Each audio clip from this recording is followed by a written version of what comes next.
All right, hello friends. All right, let's see, our subtitle is Paul's Past Life. Let's read.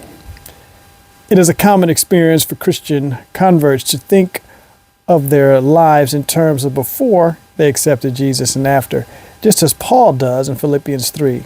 Nevertheless, rightly or wrongly, we sometimes speak of those who are not Christians as being good people, and at least according to the world's standard, many indeed are. In contrast, compared to God's standard, no one is, not even Christians.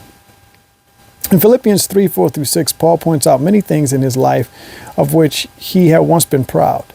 What are they? And how would you describe the good in your own life, past and present? So let's pick up.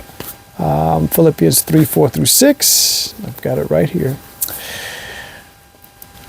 Though I might also have confidence in the flesh, if any other man thinketh that he hath whereof he might trust in the flesh, I more. Circumcised the 8th day of the stock of Israel, of the tribe of Benjamin, and Hebrew of the Hebrews, as touching the law, a Pharisee, concerning zeal, persecuting the church, touching the righteousness which is in the law, blameless. Interesting. So, let's read on. Paul makes an implicit contrast between believing Jews who are spreading false doctrine and uncircumcised believers who rely fully on Christ for their salvation and put no confidence in mere human works such as circumcisions. See Hebrews 6:1, 9:14, and Romans 2:25 through 29. Even though Paul's past life and pedigree would have been quite impressive to his fellow Jews, none of those things contributed to his salvation. In fact, they actually hindered it because they blinded him for a while to his need of Christ.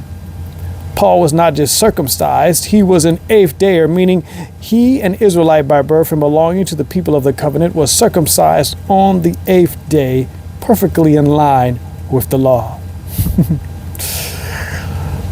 Furthermore, he was from the tribe of Benjamin, whose territory included some of the most important cities of Israel.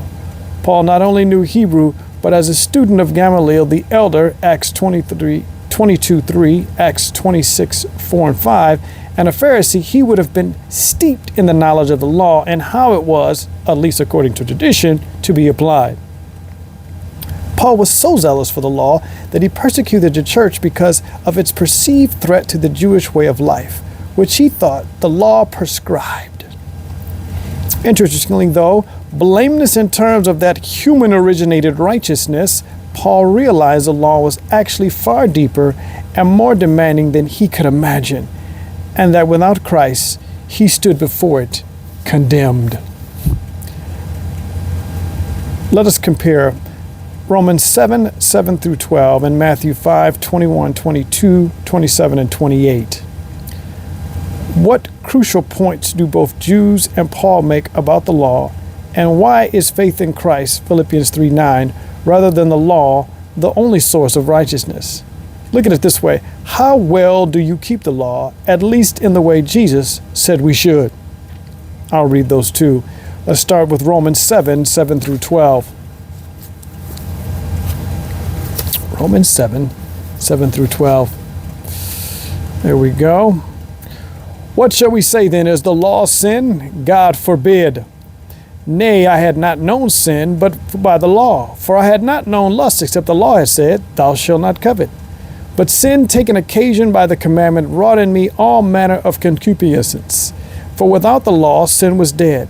For I was alive without the law once, but when the commandment came, sin revived, and I died. And the commandment which was ordained to life, I found to be unto death. For sin, taking occasion by the commandment, deceived me, and by it slew me. Wherefore the law is holy, and the commandment holy, and just, and good. And we'll move over to Romans 5. Romans 5, 21 and 22. You have heard that it was said of them of old time, that thou shalt not kill, and whosoever shall kill shall be in danger of the judgment. But I say unto you that whosoever is angry with his brother without a cause shall be in danger of the judgment, and whosoever shall say to his brother, Raca, shall be in danger of the council. But whosoever shall say, Thou fool, shall be in danger of hellfire. You have heard that it has been said of them of old time, that thou shalt not commit adultery. But I say unto you that whosoever looketh on a woman to lust after her, he hath committed adultery with her already in his heart. So let's, the final thought questioned again, what crucial point do both Jesus and Paul make about the law? And why is faith in Christ, rather than the law, the only source of righteousness?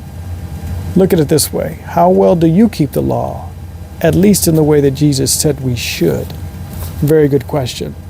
For it is not the works that we are judged by, but the condition of our heart. So even if we're going through the motions of keeping the law, so everybody around us that sees us, it appears that we are doing good, righteous things. If in our hearts, the hearts are not pure, we're not even keeping it, even if we appear to be keeping it in every way. So Paul's statement about, his pedigree, he was describing someone who, from every observable human perspective, he was 100% keeping the law. And yet he explains that it was nothing, that he was guilty of sin himself. So how can then we, even for any part, say that we are keeping the law through our good deeds and works? It is only our relationship with Christ that saves us. It is his righteousness that saves us and not our own. Until next time, God bless.